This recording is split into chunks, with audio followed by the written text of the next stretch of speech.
This is the Ionic Moto Alpha Pro. I got it right this time. It's the new ETM RTR competitor and it has a lot going for it. We last unboxed it and gave it the inaugural rip, but now I think it's time that we actually get into the nitty-gritty and tear this thing down a little bit and see what's inside, because from what I've been told, it's the inside that counts. Let's start under the hood, as it were. We're gonna take the key and put it in the little side slot, and that lifts up the seat to reveal the 72-volt battery. It sits in here at a little bit of an angle and looks like it's just got one bracket to pull it out.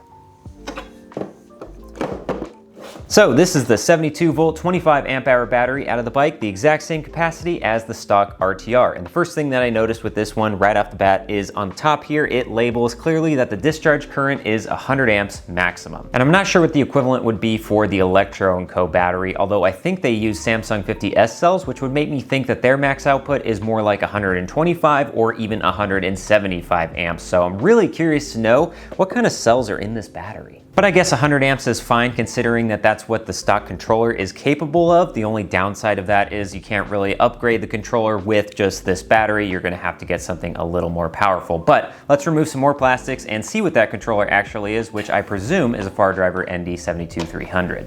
How the heck do you get this thing out here?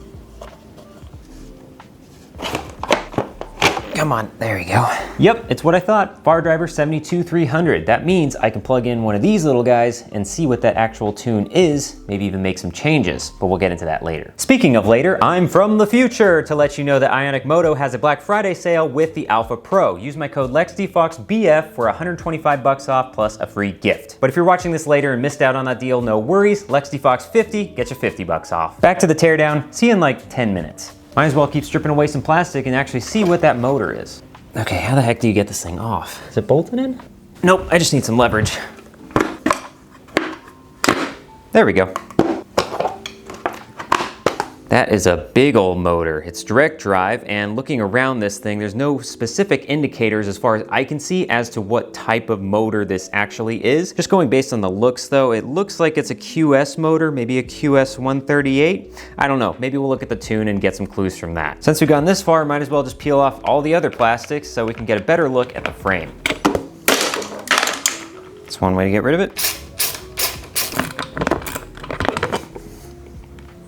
Oh, interesting. So this is a brand new bike. Keep that in mind. I only have like maybe 20 miles on this thing, if any. I haven't even gone through a full battery charge yet, but looking at the plastics here, look at that. You can see there is a light spot right there. That is from bending of the plastics. That's because the back side of this is held on with a little bracket, and that little bracket is held on with a plastic mount right there, and clearly this was moving around a little too much and stressing this point right here where it's visible. And I know why they had to do it in this case for a couple of reasons. Number one is the steering angle. This can't get in the way of the forks, and this thing already has a pretty short steering angle. And I guess the other one would be aesthetics, because you don't really need this kind of shroud on the side here. It doesn't need to flare out like that, but I guess they want to emulate the traditional gas dirt bikes. So I guess this is just kind of an example of the price difference that you're seeing, with this being $1,000 less from a premium bike like an ETM RTR, which,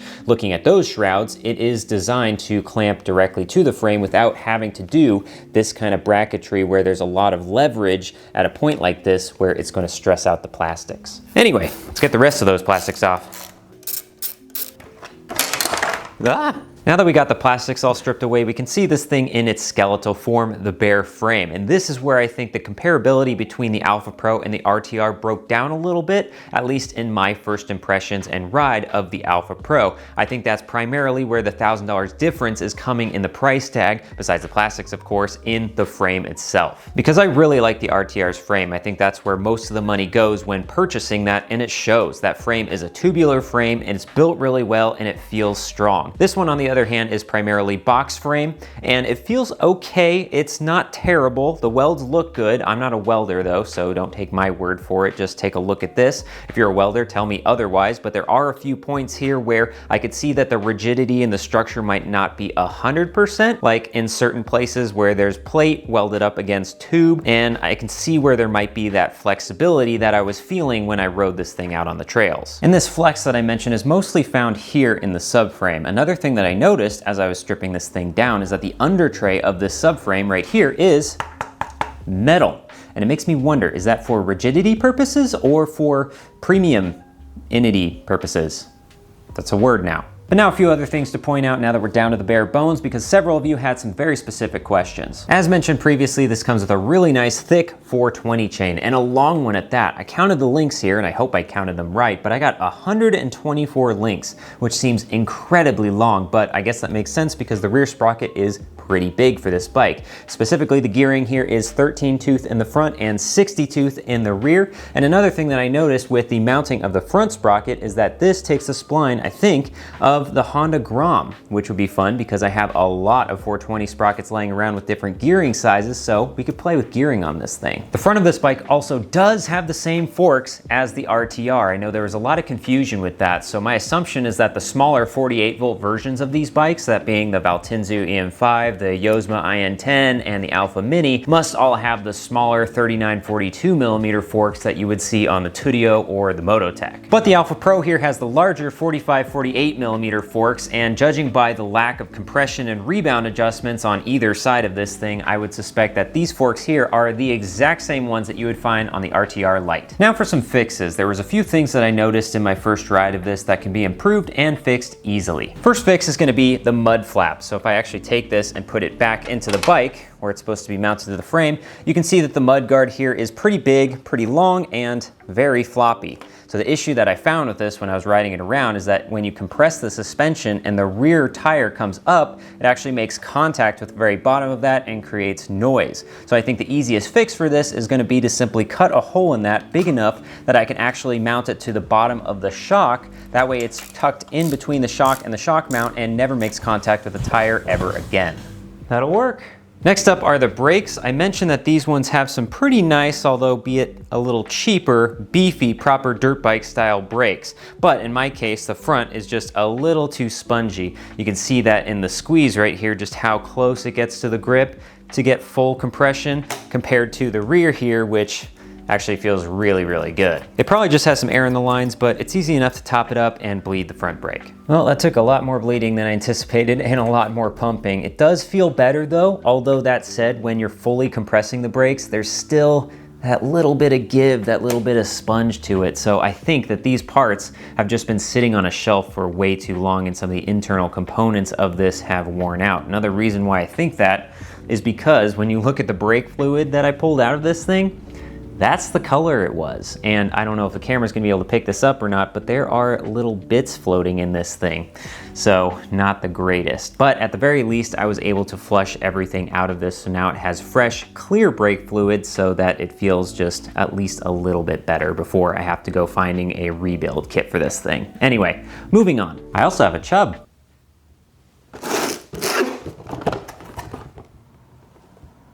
It's Chubb. Turns out what I suspected was true. The handlebars on this bike are shorter than the RTRs, so I got a Chubb. Well, in all honesty, it is a mini Chubb, but a fat Chubb. You gotta consider all dimensions. That's because this bike actually has big bar clamps. They take 1 1/8 inch handlebars rather than the standard 7/8 bars that every other e-bike tends to have. And these ones are also specifically the mini KTM high bend because orange.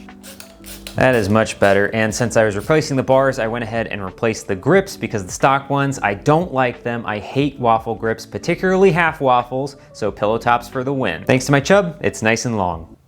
It's literally called a Chubb. Now that we got all those small fixes done, it's time for the real fun stuff. Because this is a far driver, we can add one of these, a Bluetooth dongle, to connect to it so that way we can connect to our phone and see the tune and make changes. Pretty easy to connect. You can get this at Ionic Moto's website as well as plenty other websites, and it just plugs into the one available plug on the wiring harness. Now that we got this plugged in and that it's been a few days and I actually know how to connect to everything, we can uncover its secrets and see what this thing is actually tuned to do in the Far Driver app. Now, I'm not gonna go over anything on how to log in and how to connect and all of that stuff. There are plenty of other videos, and as you can see, I had some issues myself trying to get this. It can be finicky. But now that I ultimately do have it connected, we can go into the parameters here and open the Pro Enable section so we can see all the dirty details and everything to do with this specific tune. So I'm assuming you've seen this screen before and what it looks like, so we're just gonna scroll through it and hit the highlights really. So in the original parameters section here, rated voltage 72, that's obvious.